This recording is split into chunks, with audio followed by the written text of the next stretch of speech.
Eh ouais. Alors, est-ce qu'il a marqué qu'il avait pris une petite fille qui était sa marraine? Je sais pas. 44, 46, ça doit là. Par son garde du corps, on appelle ça un garde militaire, là. Ouais. Je suis partout, tu vois. Et il a marqué, mettez bien que ce jour-là, je serai le parrain il a pris ma date de naissance, tout, les trucs de mon père, de ma mère et tout. Et il a dit, je lui donne une croix de Lorraine en or. Il m'a fait une petite croix de Lorraine. Et qui était creuse dedans, je l'ai mâchonné, et après je l'ai foutu en l'air. Moi, après, quand j'ai 8 ans, 10 ans, 20 ans, plus personne m'a dit que j'étais la fille du général de Gaulle, tu vois. Eh ouais. Voilà, c'est pour ça que j'ai jamais su, je l'ai su seulement, il y a quoi, juste avant que ma mère elle meure, elle m'a sorti ça un jour. Ah ouais. Je dis, maman, qu'est-ce que tu racontes, tu es sûr de ça? Elle me dit, bien sûr, t'es quand regardé, bien sûr. Ah ouais. Bon. Et t'as le parchemin. Tu vois, j'ai bien vu que c'était vrai, quoi. Eh ouais. De l'armée, de la fusée militaire. Parce qu'on n'avait pas eu le temps d'arriver à la maison et d'aller dans le truc médical qu'il y avait. Donc j'ai accouché moi dans une ambulance militaire. Et c'est eux qui ont fait mon extrait de naissance en mettant qui m'a été couché par le médecin militaire, machin. Mais sur un parchemin écrit comme avant, tu sais comme ils écrivaient avant. Eh oui, d'accord, c'est incroyable. Tu l'as ce parchemin? Ah, mais bien sûr que je l'ai. Ah, c'est beau. Et en plus, la feuille, elle est jaunie, elle est épaisse, tu vois. Eh c'est oui. pas une feuille de papier que tu... Un parchemin, c'est une peau de bête, hein, c'est une peau d'animal, de mouton. Un pot de papier un peu épais, Ah. et vieilli, tu vois. Ah, d'accord, ouais. Voilà. Eh ouais. Et je suis née dans une ambulance, moi. C'est toujours le truc spécial. En plus, je suis née le 1er avril à 11h du soir. Et puis ma mère, après, elle est rentrée à la maison, on l'a nettoyée, on l'a soignée, tout, on m'a mis dans un berceau, quoi. Elle a pris une bonne femme pour s'occuper de moi, bien sûr. Et puis, ouais, ma mère, ouais, voilà. Mais non, mais il y avait autre chose, après je ne me rappelle plus de ma mère. Je ne me souviens plus. Je pense à autre chose et j'ai oublié, je ne sais plus. Ça reviendra, Roland. Elle a accouché dans l'ambulance. Ah voilà, ma mère, je suis née le 1er avril à 11h du soir, 11h30. Et le lendemain, la mairie sont venus, enfin la mairie, le gars, le gouverneur est venu et dit, alors Elena, on fait votre truc pour la petite, son truc de naissance. Quand est-ce qu'elle est née? Ben, elle est née aujourd'hui. Elle dit, tu sais, son air toujours. Elle dit, bon d'accord, on est le 2 avril. Elle n'a pas dit que j'étais née le soir, 11h30. Ah ouais. Le premier, arrêtez, je suis née le premier. Ah ouais. Puis un jour, elle m'a dit ça, tu es né le premier. Je te raconte des conneries, moi je suis né le 2. Non, parce que c'est là qu'elle m'a raconté qu'elle a couché dans l'ambulance militaire et à Douala à 11h, 11h30 du soir. Et le lendemain, elle était tellement fatiguée. Tous ont venu dire, oui, elle vient de naître, ma fille, là. Voilà, je sais pas, tu connais Elena, tu veux pas un dessin. Ah ben voilà. oui. Et je déclarais le 2, arrêtez, c'est pas vrai. Parce que moi, j'avais une amie qui a jamais Céline à un moment donné. Elle fait des cartes, Céline, tout Oui. ça. Alors, on était très amis avec elle, toi, il faut qu'on était plus jeune. Et elle me disait, mais quelle date, toi? Il me faut l'heure de ton naissance. Je dis, mais j'en sais rien. Comment ta mère ne t'a pas dit? Écoute, moi, je suis déclarée le 2 avril. Ma mère m'a dit que c'était le 1er avril à 23h30. Eh bien, voilà, je vais prendre ça, on verra. Puis elle m'a tiré les cartes, mais c'est pas extraordinaire, tu vois. Elle faisait ça, elle, pour... Ouais. Voilà. Ça arrive dans l'astrologie, on te demande l'heure de naissance, l'heure, oui, on te le demande. Voilà. Quand tu veux faire vraiment les cartes à fond, on te demande tout ça. Oui. C'est comme ils font une carte, un tableau astral. C'est mon ange gardien qui s'occupe de moi. Bon, il s'appelle Citéal, c'est mon ange gardien. C'est grâce à toi que je suis allée sur Google et j'ai trouvé qui c'était. Oui. Et il m'attendait. Absolument. Voilà. Citéal. Un grand, très grand avec des grandes ailes blanches. Et lui, il aime la paix, il est pour la paix, mais il est contre les gens qui ont fait du mal aux autres. Ah. Alors là, il les tue. Tu vois ce que je veux dire? Eh oui. Il les accepte pas, il les refuse au paradis. Parce qu'ils ont fait du mal dans leur vie. Mais ceux qui ont fait du bien toute leur vie, qui sont bien, il les accueille dans ses grandes ailes, tout ça. Voilà. Ce que je sais sur mon ange, je sais tout. Je sais pas si c'est vrai, hein. Voilà. C'est peut-être vrai. Roland, parce que ça m'arrange, voilà. ce qui m'émeut beaucoup, c'est que tu fais aussi des choses pour les orang-outans. Ah ben oui, j'ai acheté, je l'ai dit, 36 hectares j'ai acheté. 36 000 euros, je me suis mis là. Je leur ai donné de suite. Eh ben, ça fait du bien pour... Comment ça s'appelle cette fondation, tu m'avais dit? Cayette? Non, c'est le nom du gars. Caleta, attends, je sais plus, il faut que je te le dise. Et depuis, il me téléphone des fois pour me demander comment ça va, tout ça. Bon, je ne réponds pas. J'ai pas envie de payer tous les mois quelque chose. J'ai donné un gros paquet, ils ont acheté 36 hectares de terre, qu'ils ont clôturé, tout ça. Ils ont agrandi leur parc. Parce qu'il y a les types avec les bulldozers et tout, pour les, comment on appelle ça, les champs de, comment ça s'appelle? Pas de noix de coco, les champs de... Alors, de bananes? Non, de soja. Ah, de Avec quoi soja? ils font les trucs que c'est interdit, là. Avec un produit, là, qui dit je sais pas quoi, là. Je Et sais eux, pas. un légume qu'ils font. Ils ont plus des noix Ah. de coco, ni rien. Ouais, Ça ressemble à la pomme de terre? non, Manioc? des grands champs. Mais non, des grands champs de... On voit ça partout. Mais à lui, là, sans truc, il va être produit sans ça. C'est interdit maintenant. Ah, presque. d'accord. C'est de l'huile de... Comment ça De s'appelle? palme? De l'huile de palme. D'accord. C'est de l'huile de palme.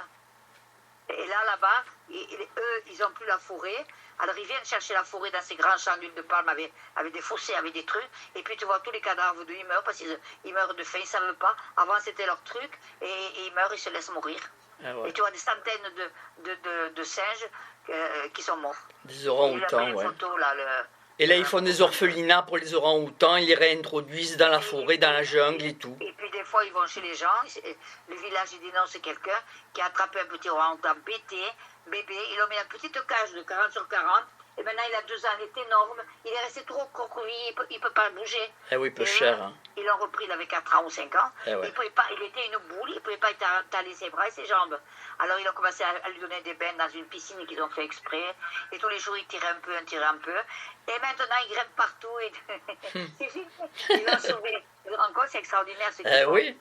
C'est beau, c'est une belle œuvre. Bravo, Roland. Bravo, Et puis, bravo. lui, le grand patron, là, je me rappelle comment il s'appelle, le grand patron, là, parce que les Américains l'ont beaucoup aidé, tu vois. Ils lui ont acheté un hydravion, parce que l'hydravion, parce qu'il ne fait pas que les orang-outans, il fait les villages qui sont en bordure du fleuve. Ah, d'accord. Ils ont besoin de médicaments, ils ont besoin de rentrer dans un hôpital.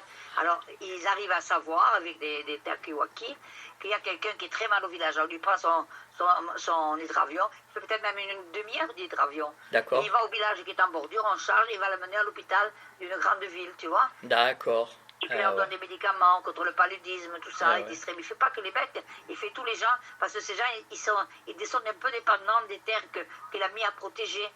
Parce qu'avec les bulldozers, ils arrivent, eux, même qu'ils n'ont pas acheté, ils prennent la place. Hein. C'est Le quel gouvernement, pays, il ça, est exactement, Roland? C'est quel pays? d'accord. Eh ben, c'est à côté de Phuket, là-bas, à côté de la Thaïlande, comment ça s'appelle En Indonésie? Voilà, en Indonésie, et puis dans notre pays aussi. Mais lui, ce qu'il fait le plus, il veut racheter des îles au milieu des... Comme ça, ils savent que les bulldozers, ils n'iront pas. Donc, ils élèvent des petits singes tout petits qu'ils sont enlevés ou qu'ils ont tué les parents pour la chair. Et les petits, ils les laissent, tu vois. Alors, souvent, les gens du village lui amènent les petits bébés qu'ils trouvent. D'accord. Et eux, ils les soignent au biberon, tout ça. Et quand ils ont 3-4 ans, parce qu'ils ont la nounou, ils s'accrochent après la nounou, qui les lave, qui les soigne, qui les couche comme un bébé. Ils ont leur petit lit, tout, tu vois. Et puis après, quand ils sont vraiment adultes, ils les sortent dans des grandes cages pour qu'ils soient vraiment plus indépendants. Et après les grandes cages, ils les amènent avec des gros bateaux qu'ils ont payés en aluminium, avec des grandes cages, ils les amènent sur ces îles. Et là, D'accord. ils mettent des grands trucs plats, comme des grandes tables très longues. Et là, tous les jours, ils viennent le porter à manger. Et D'accord. après, tous les jours, après tous les 2 jours, après toutes les semaines. Et ils voient que s'ils sont bien, qu'ils sont toujours gras, c'est qu'ils arrivent à trouver la nourriture eux-mêmes. C'est ceux qui veulent, qui deviennent sauvages. Mais dans D'accord. des îles, il fait ça. D'accord. Pour les réintroduire dans la nature. Voilà. Et là, les braconniers ne vont pas là, tu vois, parce qu'ils sont surveillés, il y a le village en face. Eh et ouais. puis, lui, il paye des patrouilleurs, tu vois ce que je veux dire, avec Eh ouais. des bateaux rapides pour surveiller tout autour, partout. Eh, ça, c'est Et une c'est belle ça, œuvre, bravo. Vraiment, c'est ça, vraiment, c'est par cœur, c'est pas pour de l'argent, tu vois. Eh oui. Et les Américains, quand il a ouvert, ils leur donné 2 ou 3 millions, les Américains. Et avec ça, il a acheté les premières terres, tu vois. Lui, c'était un aventurier, il avait le sac au dos, il faisait le monde entier. Et il est tombé sur le chimpanzé quand elle a vu le massacre, que c'était ce chimpanzé qui mourait. Ça y a fait un coup, tu vois. Eh oui. Et puis après, de voir ces petits chimpanzés qui sont pris bébés comme animaux de compagnie, et comme on les a dans des petites cages, alors que dans des grandes cages, ils grandissent. Oui, peu Et de cher. voir ça, ça l'a rendu malade, il était malade. Eh ouais. Et au moins de coup de fil, il prend sa jeep avec 3 ou 4 types armés, il va dans le village, il prend le truc, hein, que les gens, ils veulent pas, il appelle la police le suit et il va chercher le bébé. Hein. Eh Il ouais. n'y donne de l'argent ni rien du tout. Hein. Eh ouais. Il prend le bébé immédiatement Eh ouais. et il soigne. Eh, c'est beau. Et un jour, il a attrapé, on lui a téléphoné, il y avait un petit chimpanzé, parce qu'il ne fait pas que ça. Il fait les singes normaux, il fait les serpents, il fait un peu tout, il fait toutes les bêtes, hein, ne crois pas. D'accord. Hein. Ouais. Voilà, et là, il y a un petit chimpanzé qui se noyait au milieu du fleuve. les villageois, ils ont appelé, on peut pas aller, parce que le fleuve était un peu fort, tu vois, et un petit est en train de se noyer. Lui, il est couru, il est en bas, à 1 kilomètre de là, il y avait sa grosse barque en aluminium de 10 mètres de long, tu vois, on mettait les cages pour transporter les singes dans les îles après, tu vois. Il a pris le truc, il était au milieu du fleuve, et lui tout seul, avec le gars qui tenait le bateau, parce que le bateau foutait le camp, il a plongé à la main, tout son corps, il tenait la patte derrière pour rattraper ce petit singe. Ah ouais. La petite femelle, il l'a ramené chez lui, il l'a soigné, et au bout de 6 mois, 8 mois, il est mort, tu vois. Aïe, aïe, aïe. Ah Et il pleurait, il dormait toutes les nuits avec sa petite contre lui et tout, on le voyait. ouais. Il pouvait pas, il voulait la sauver. Ouais. Et la petite était heureuse, tu vois, mais après le corps, il a lâché, il était trop fatigué, quoi. Voilà. Et tout le monde pleurait, et moi avec. Ah ouais, un peu cher. Ah, c'est pas facile tout ça. Écoute, voir, la société, c'est Calawet. Ah, Calawet, voilà. Tu regardes sur Internet, tu fais Oui, Calawet. Calawet. Tu vois toute sa vie, tout ce qu'il fait. Il est marié avec une femme là-bas, qui est très gentille, qui est bien, qui est infirmière et tout, une fille bien. Et il a 2 enfants, un de 14 et un de 8 ans. Et celui de 14, il l'amène en forêt pendant des journées avec lui, tout seul, pour lui apprendre qu'est-ce que c'est la nature, qu'il ne faut pas avoir peur de si. Et le fils reprendra la suite quand il sera plus âgé. Ah, c'est beau, hein? Ah ouais. Ah, c'est beau, c'est bien, c'est beau. Il ne roule pas en 4x4 Mercedes, lui, tu vois ce que je Ah veux ouais, dire. je m'en doute. Mais par contre, tous les ans, il voyage le monde entier, à New York, en Suisse, à Londres, à Paris. Il fait des conférences avec des films qu'il a fait, tu vois. Et là, tout le monde donne de l'argent, les grandes sociétés et tout. Ah ouais. Et l'Américain lui a offert donc Hydravion. l'avion qui va sur l'eau, là. Et il a offert aussi la pirogue en acier qui fait 10 mètres de long, tu vois, tu vois, avec des moteurs puissants. Quand il y a quelqu'un qui est malade dans un village, vite, il va avec la voiture, La pirogue. Ah non, ouais. mais c'est bien ce qu'il fait, parce que tous ces villages, il fait partie un peu. Il est le patron de ces villages. Ah oui, les ça gens fait le une... considèrent comme un dieu, parce qu'il sauve les enfants, ils les amène à l'hôpital, il donne des trucs contre le paludisme, il donne des moustiquaires, tout ça. Il fait vraiment beaucoup, beaucoup de choses. Ouais, ça fait de l'humanitaire. Ah ben oui, mais ça, c'est vraiment vrai. Tu vois, il ne profite pas de l'argent pour avoir un appartement à Paris, rouler en 4x4, un Mercedes, tu vois. Ah ouais. Ah ben oui. Il fait une Alors, des gens œuvre comme ça, il belle. faut les aider. Moi, je les ai aidés un grand coup, 36 000 €, sans me rendre compte ce que je donnais, même d'ailleurs. Ah, t'as bien fait, c'est bien. C'était 1 000 € Bravo. l'hectare. C'était 1 000 €. J'ai dit, bon, je t'achète 36 hectares. Et là, il m'a dit, mais il ne m'a pas envoyé la photo. Il m'a dit qu'il allait mettre un panneau quand ils auront tout clôturé. Sur un arbre, il m'appellera Alexandra, cette parcelle. C'est bien. Et après, je n'ai plus un rapport. Et la secrétaire a essayé de me rappeler au téléphone et tout. Je ne pouvais pas répondre. Et puis après, bon, elle a essayé de me contacter. Mais bon, ça va, j'ai fait un geste. Et puis voilà. Oui, bah c'est pas beau. besoin de reconnaissance, tu vois. Ouais. Voilà, c'est tout. Voilà. Ma cousine, j'ai voulu te faire un petit coucou de Salon de Provence. Voilà. Hein? Quel est ton plus beau souvenir de ta vie? Ma rencontre avec Susan. D'accord. Ça a été ma mère chérie, ça a été ma deuxième mère. Ah ouais. Ça a été mon pilier pendant 10 ans. Ah ouais. Et qui m'a permis, parce que j'étais en fauteuil au début d'ailleurs, de faire beaucoup de choses, de construire des maisons, tout parce qu'elle était derrière moi, tu vois. Ah ouais, c'est une petite étoile qui vaille un peu sur toi, c'est bien. Ouais. J'avais sa photo devant moi, là, où je suis debout, en fauteuil, debout avec des cannes, là, à l'hôpital, tout à fait au début. Ouais. Et je suis à côté.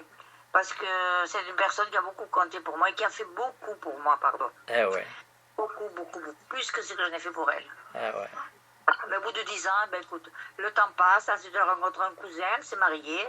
Mais tous les ans, quand je revenais du Sénégal, parce que je partais 6 mois par an, j'allais la voir, lui ramener un petit souvenir, elle était contente, et puis voilà. Ah oui. Et elle a fini sa vie comme ça avec ce monsieur, que ça se passe si bien. Et moi, j'étais contente parce qu'elle était heureuse, et puis voilà. Et moi, j'ai fait ma vie de mon côté. Ah oui. Et voilà. Mais je suis restée toujours, et je pense toujours à elle, je suis sûre qu'elle pense à moi là-haut. J'en suis sûre. D'accord. Voilà. Ah ouais. Rolande, t'es croyante? Ben, bien sûr, je te vais par les bonnes sœurs. Eh oui. Parce que Rolande, qu'est-ce que t'en penses en ce moment, le décès du pape François? Je ne sais rien, je ne veux pas savoir. Avec toute l'histoire de pédophilie qu'il y a eu, tout ça, ça m'a un peu coupé de... Tu vois ce que je veux dire? Ouais. Et le Vatican était souvent au courant de tout ce qui s'est passé, et ils ont pas fait, ils ont rien fait. Alors, bon, je sais pas, tu sais, je sais pas. Mais tu sais que tu parles de trucs. En 42, je suis née à Douala, au Cameroun. À ce moment-là, la France était occupée par les Allemands. Et la résistance commençait avec le général de Gaulle a commencé à bouger. Et mon père était officier de marine. Il était à Douala. Et le général de Gaulle, il est passé à Douala. Il a reçu tous les officiers de marine, les militaires, tous les blancs qu'il y avait à Douala, tu vois. Parce que Douala, les Allemands, ils n'attaquaient pas, ils avaient la faute de Douala là-bas, tu vois. Et donc, voilà. Et puis le général de Gaulle, il est passé, il y avait une vingtaine de blancs à peu près à cette époque-là, tu vois. Et le général de Gaulle, il est passé, il a fait un petit truc, tu vois. Et puis, ma mère m'a vu mis dans un landau avec plein de dentelles partout, magnifique. Et puis, il a dit, oh, elle est mignonne, cette petite fille. Il a dit, qui c'est sa marraine? Alors, il a dit, eh bien, c'est ma soeur, ma tante Lila. Et le parrain, il n'y en a pas. Eh bien, ce sera moi. Il a parlé son garde du corps qui était à côté de lui, là, son majordome, marqué sur le truc, je suis le parrain de la petite brun Rolande. Et il m'a offert une croix de Lorraine en or, que j'ai mâchonnée pendant des années, que j'ai perdue, bien sûr, sans me rendre compte de l'importance que ça peut avoir maintenant, tu vois. C'était le général de Gaulle. Ouais. Incroyable, Rolande. Moi, j'ai toujours eu des trucs incroyables. C'est incroyable. C'est en quelle année t'es déjà né, pardon? En 1942, il est passé à Douala avec le général Leclerc. Douala, c'était où exactement, Rolande? Hein? Douala, c'est où exactement? Au Cameroun. Cameroun. Au fond d'un estuaire. Il y a un grand estuaire au fond, c'est Douala. D'accord. Et la capitale du Cameroun, c'est Yaoundé, dans le nord. D'accord. Voilà. Ah ouais. Alors, j'avais 6 mois à peu près. Et moi, ma mère ne m'en a jamais parlé, personne, tu vois. Puis un jour, c'est ma mère qui m'a dit, ah mais tiens, ton parrain, tu te rappelles pas ton parrain? J'ai dit, mon parrain. Qui c'était mon parrain? Alors, elle m'a dit, bah, c'était le général de Gaulle. J'ai dit, c'est le général de Gaulle. Ah oui, général de Gaulle. Moi, ça m'a rappelé l'histoire un peu. Je dis, oui. Mais oui, il est passé en 1942, c'était la guerre. Et mon père était pétainiste à l'époque. Il s'est rallié à ce moment-là au général de Gaulle, qui a dit, je t'attends à Londres. Il a tutoyé de suite. Il a dit, je t'attends à Londres. Et mon père, quelques mois après, partait à Londres avec le général de Gaulle. Il a la croix de Lorraine, un truc, la grande croix de Lorraine, bleu, blanc, rouge. Et derrière, il y a marqué 62. Ça a été le 62e à se rallier à Londres avec le général de Gaulle. incredible. Voilà. Victoire et tout. Avec moi, t'es servi, tu sais. C'est quand même quelque chose. Il y a certains temps, c'est que je sais pas, c'est ma mère qui m'a dit ça, comme elle m'aurait dit, Oh ouais. elle va faire un tour, on va acheter du nougat. Hein, Oh ça, ouais. tu vois. Et c'était vrai? Et moi, j'ai pas fait attention trop, tu vois. Ouais. Et puis un jour, j'ai su plus ou moins de l'importance que ça avait, parce que j'avais une poubelle qui était cassée. Alors j'ai téléphoné à la mairie de hier pour qu'il m'amène notre poubelle. Il y a un gars qui est venu m'amener la poubelle. Et il avait une croix de Lorraine au cou. Et moi, bien sûr que je connais la croix de Lorraine par cœur. Ah bon, vous êtes gaulliste, vous? Il me dit, pourquoi? Mais la croix de Lorraine, vous connaissez, vous? Et bien sûr, je dis, général de Gaulle, c'est mon parrain. Non, non, non. Alors il s'assied, non, non, non, non. Et quand j'ai raconté, vous allez venir, ailleurs, nous avons, tu sais, c'est un peu comme les trucs, tu sais, ceux qui ont la croix, comment on appelle ça? Mais si, comment on appelle ça? Les francs-maçons? Les francs-maçons. Et mon père, il était franc-maçon. Quand il est passé à Paris, moi, je dis, allez, il me dit, tiens, ma fille, je viens être reçue comme franc-maçon, je te donne la rose, ou je te la garde bien. Au bout de semaine, j'ai cassé cette rose, j'ai foutu la poubelle, moi, tu vois. Parce qu'il m'a pas raconté l'histoire des francs-maçons, tu vois. Moi, il m'a dit, tiens, je t'offre une rose. Bon, elle a tenu 2 jours, le deuxième jour, j'ai foutu la poubelle, moi. Je sais pas qu'est-ce que c'était. Et c'était la rose qu'on offre aux francs-maçons. Et aux francs-maçons, étant que c'est mon père, quand il est mort, je pouvais, moi, être rentrée au franc-maçon. J'étais la lignée. Tu vois ce que je veux dire? D'accord. Direct du père. Et moi, je savais pas tout ça. Je le suis maintenant, en regardant, ouais. en écoutant, en regardant. Je savais pas ça. À l'époque, ça se faisait beaucoup dans le monde militaire. Ils étaient dans ces loges particulières secrètes. Voilà, voilà. Et là, lui, il était ailleurs, c'était un peu des francs-maçons, qui était une secte un peu ailleurs, qui venait un peu tout, tu vois, qui faisait un peu avec la mafia, avec le casino, tout était un peu, tu vois. Et ils avaient un bureau gaulliste, il y avait un truc gaulliste dans la rue, je sais pas quoi. Mais moi, j'ai jamais fait attention à ça, tu vois, parce que moi, on n'a jamais parlé. Général de Gaulle, c'est mon parrain, oui, j'aurais dit ça comme, ouais, comme c'est le concierge d'en bas, bon, pareil. Tu vois, j'ai jamais fait vraiment. Oh ouais, et pas là, pareil, avec le recul, tout ça, avec l'histoire, tout ça, je dis, putain, je pense que c'est mon parrain. Putain, c'est pas vrai, ça. Et là, je réalise maintenant que c'était extraordinaire, quoi, tu vois. Oui, c'est particulier, hein.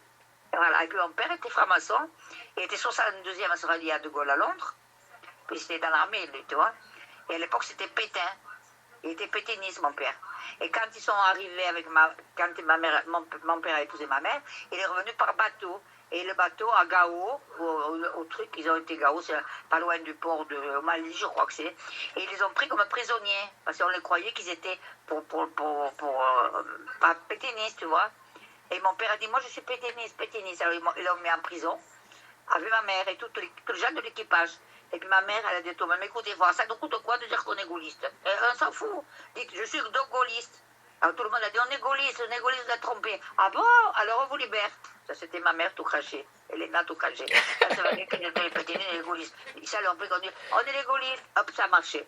Et puis mon père, et De Gaulle est passé quelques mois après, et puis il a parlé avec le général De Gaulle, ils sont mis de côté, parce que c'était officier de marine, avec tous ses médailles, ses trucs, son costume, tu vois.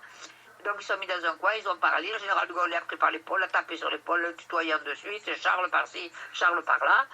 Et puis mon père ne savait pas trop, tu vois, il était plutôt pétainiste. Et alors il avoue, il disait, moi je suis pétainiste, mais je réfléchis parce que vous avez mis l'appel à Londres, tout ça, c'est quand même beaucoup de courage ce que vous faites et tout ça. Et puis c'est vraiment, mais oui, je vous admire. Ah ben tu veux venir avec moi à Londres, viens me rejoindre à Londres. Elle dit, bon, je vais faire le nécessaire, mes papiers, mes trucs. Et un jour, il a débarqué à Londres, il a donné un bureau, il était 62e à se rallier, c'est que tout à fait au début, ça, tu vois. Eh ouais. Général de Gaulle, et après ça a été la résistance, quoi, tous les sorts de la résistance et Ouais. tout. Et regarde, il y a comment ça s'appelle, à la Fontaine du Vaucluse, il y a un musée de la Résistance, et on parle du général Pétain, du maréchal Pétain. Tu sais, Pétain, on l'a accusé, tout ça, mais Pétain, il a accepté de devenir pour sauver la France, hein. Tu vois ce que je veux dire? Mais il n'a pas fait contre les Français, il n'a pas fait les camps de concentration, envoyer les gens. Il a fait pour sauver la France. Avant que les Allemands prennent complètement. Il était d'accord, moi je vais être président. Mais il n'a pas été longtemps président, il n'a rien fait dans son truc. Il représentait la France sous les Allemands. Tu vois, il écoutait les ordres des Allemands quand on lui disait ouvrez là, ouvrez là, il le faisait. Le régime de Vichy. Il n'a jamais été. Voilà, il n'a jamais été, même il n'a jamais rien fait de spécial, tu vois. Et là, je m'avais passé un film tout à l'heure de lui, là, sur YouTube. Je ne l'ai pas regardé, changeant à d'autres choses. Et là, il disait, ça me disait, mais moi, j'ai rien fait, au contraire, j'ai fait que sauver la France des Allemands qui étaient déjà sur les Champs-Élysées, et c'est tout. Mais il n'a rien fait de méchant contre les Français. Il a dit oui aux Allemands, oui, il disait tout à oui, pour pas qu'on tue des villages, on brûle des villages, tu vois. Mais autrement, mais le pétainiste, il n'a jamais été contre les, tu vois. Contre la France, il a été toujours pour la France, pour la sauver. Il s'est dévoué président pour sauver la France des Allemands.